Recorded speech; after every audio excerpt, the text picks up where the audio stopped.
Queria projetar com vocês o São Paulo, que é outro clube que bateu na trave em 2020 e tenta se mostrar mais forte em 2021. Ao contrário do Grêmio, já está na fase de grupos. E o São Paulo tem uma mudança até aqui, que é uma mudança de sistema, né? O Crespo começa o seu trabalho apostando prioritariamente no esquema com 3 zagueiros. A gente imagina que no mundo ideal esses 3 zagueiros serão o Bruno Alves, o Arboleda com o Miranda na sobra. Quando você tem 3 zagueiros, um jogador como o Luan naturalmente perde espaço. O Tietê é um cara que pode jogar ali. Tem também o Juninho, que é um jogador trazido do México, que pode fazer essa função. O Orejuela viraria um ala com 3 zagueiros. Isso, o Dani mais por dentro nesse desenho, né? O Orejuela mais aberto. O Orejuela mais aberto, o Dani mais por dentro, o Reinaldo como ala esquerda. Aí no ataque, o São Paulo está jogando nesse momento com o Pablo e o Luciano, mas você tem a vinda do Éder, que é um jogador experiente, que vai brigar por posição. Aí no meio-campo tem o Gabriel Sara, tem o Igor Gomes brigando por vaga também. O outro time que me parece começar... E o Benítez? Oi? O Benítez, evidentemente. O Benítez chegando aí também. É outro time que começa... Eu, pelo menos, vejo o São Paulo começando 2021 mais forte do que terminou 2020, Luiz. Eu também vejo o São Paulo mais forte. Agora, o Pedrinho sempre inclui nos seus comentários, de forma brilhante, uma mistura, podemos dizer assim, do que você tem de nomes e características individuais, como que isso vai repercutir no jogo coletivo. O que vai transformar esse time num time que seja veloz, que consiga fazer o jogo moderno, o jogo atual, o que é o futebol atual. Então essa é uma pergunta que a gente ainda vai se fazer sobre esse São Paulo. Como o Crespo gosta muito dos 3 zagueiros, a contratação, a chegada do Miranda a curto prazo, ela é maravilhosa na minha forma de ver. O Miranda é um cara que se cuida, é um jogador absolutamente, um zagueiro muito acima da média que nós temos. Então ele vai dar uma consistência defensiva ao São Paulo muito forte. E Orejuela e Reinaldo nas alas, com o Dani jogando por dentro mais uma vez... Enfim, você tem opções. E ali na frente, as contratações que foram feitas são contratações que eu não te confesso, eu até gostaria de ouvir o Pedrinho sobre isso, provavelmente ele vai falar, se na visão dele, as valências individuais desses caras podem dar ao São Paulo, tirando Sara, Igor Gomes, os mais jovens do time, essa velocidade que o futebol de hoje pede. Né? Eu não consigo enxergar isso claramente ainda na construção do time que a gente viu aí. Então essa, me parece, seja a grande dúvida, a grande incógnita sobre esse São Paulo, que certamente, do ponto de vista teórico, Rizek, está mais forte do que o São Paulo do ano passado. E o São Paulo me parece mais consciente de que num cenário de disputas entre 4, 5, 6 times com potencial para conquistar títulos, está mais consciente, mais calejado de que não é certeza que você vai ter um título. Será que o Atlético e o Grêmio estão preparados para isso? Palmeiras e Flamengo estariam preparados? O vice-presidente de finanças do Flamengo, no blog do Capello, deu uma entrevista bem legal esse dia, dizendo que o Flamengo sabe que monta time para estar disputando o título esse ano, mas se não der esse ano, continuará disputando o título no ano seguinte. Nesse time que está aí, ó, passo até a bola para o Pedrinho e para o Losetti, que são muito especialistas nessa questão do volume de jogo, da intensidade de jogo.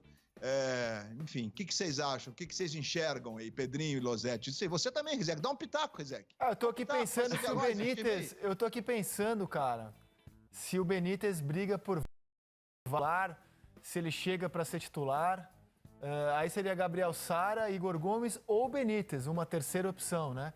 E ali Luan, Tietê, o Juninho também é um jogador que chega muito credenciado, né? Um pedido do Crespo. Mas eu vou repassar essa bola para o Pedrinho, Luiz. André, esse jogo de posição, teoricamente, você não usa muita velocidade, só quando você está sendo atacado e tem a possibilidade de um contra-ataque.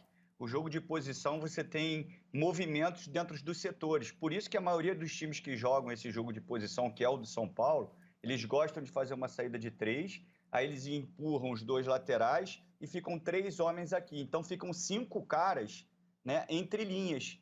Então, assim, esses 3 caras que jogam por trás, eles trabalham bem a bola para tentar achar esse passe entre linhas e dali criar os mecanismos para que eles cheguem mais à frente com potencial. É lógico que quando você é atacado, tem 2 formas de você ser veloz.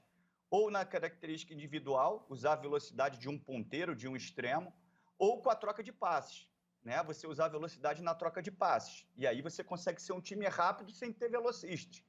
E a questão, um ponto importante também, que o Losetti abordou, dessas equipes que têm nomes muito fortes, como o Atlético Mineiro, São Paulo está com um elenco interessante, o Grêmio está se fortalecendo, Palmeiras e Flamengo, eu acho que a questão individual, André, que pesa muito para esses times quando eles ficam vulneráveis, né? A gente viu muito isso no Atlético Mineiro, é o comportamento do atleta quando ele perde a bola.